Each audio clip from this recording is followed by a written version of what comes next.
Hey everyone. Thank you guys for watching the Homegrown Entrepreneur podcast.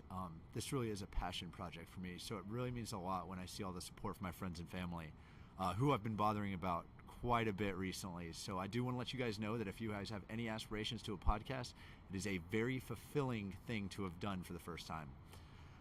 Speaking of firsts, we've had some major successes this week. Yesterday, I interviewed Kyle Newman, the campaign manager for the state Senate candidate, and got really great footage from him. The only problem is it was wrapped around one of our greatest failures this week, which was initially setting up the equipment in Kyle's the place that I met up with Kyle at his place. Setting up the equipment took quite a bit of time. I did not realize that if it's not at my house and set up and already ready to go, like that there was a lot of pieces that need to get configured before I can just roll up and go. And setting is huge. So as you can see, I'm filming from a new location today. I took the feedback with stride, and of course we were never going to film at the apartment long term anyways. That was just so I can kind of get my feet wet. But yeah, what we're doing now is we're going to wrap around town, check all the places out that have a place that we can do a podcast from. We don't actually, right now we're filming in a park, so we don't even necessarily need internet. Speaking of more feedback on top of place, so we're going to do the place. We're going to look at about 4 or 5 different places, and then we're going to make a mashup video at the end and have the audience vote on which place is the best to podcast from. This place is very convenient. I can come here at all times of the day. So some of the options will probably have time constraints, because ultimately I have a meeting room in the library. Not ultimately, but at least next long-term temporary move, I have a meeting room locked up in the library, but they close at 6 on Thursdays. So we're definitely playing inside of some parameters there. So the success of the interview was that we had it. The failure, aside from the setup time, was we were having a feedback loop issue with the audio. I didn't realize that it was trying to record the mic and my computer yesterday. I found that out later, but I ended up turning off the mic for the entire recording. So there's 20 minutes of he and I talking. I'm not even going to post this. Later, maybe I'll do a blooper thing and you can see it, but it's a whole lot of nonverbals. I can't tell you that I didn't learn from it, though, because when I pulled it up, I spent a lot of time watching how I interview. And if you guys want to sit there and see a guy interview like this,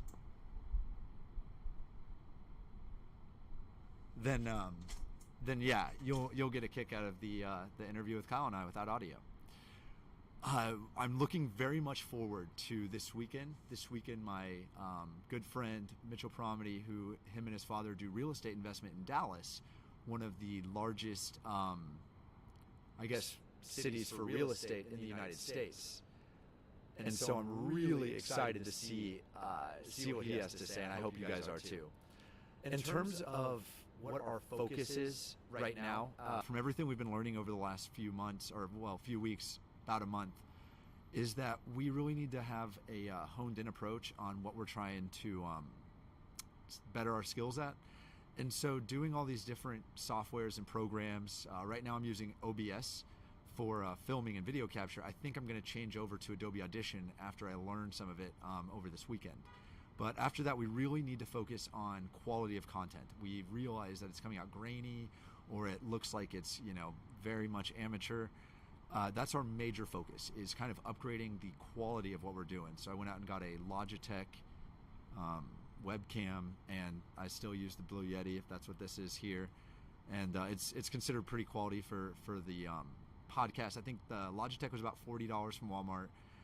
The Blue Yeti was a bit more expensive. It's supposed to be a mid-range podcasting microphone. It is a USB, which y'all will realize later that there are actually quite a few types of microphones, and the best versions of all these microphones actually interface with a mixer. I don't know much about the mixer. I just kind of briefly looked at it, but I realized this is going to be decent quality for what we're trying to do here today. Sorry, I keep having spit on my lip. And so yeah, we're very much looking forward to what's to come. We're going to focus more on the quality of content and the acquisition. We really need to start generating more interviews so we can kind of refine our process, especially after yesterday. I learned a lot. I want to make sure that I'm adding value consistently to the entrepreneur, so I need to learn how to optimize the time it takes to set up the equipment and optimize the time it takes for me to get everything going with the software I end up using to record and eventually edit. I can edit audio on one of the programs I use to edit audio it's called Audacity, and it's top-rated free software to edit audio, but I'm learning about editing video and audio, and I just really like the video. So I want to keep incorporating that in my podcast. But again, thank you guys for showing up. This weekend, I'll have more to journal about. I hope that I can talk to y'all and share Mitchell's interview, the real estate investor, and if I can get back with Kyle Newman, the campaign manager, I will re-record and post that interview as well. Otherwise, thanks for tuning in, and I look forward to posting more content later. Take care.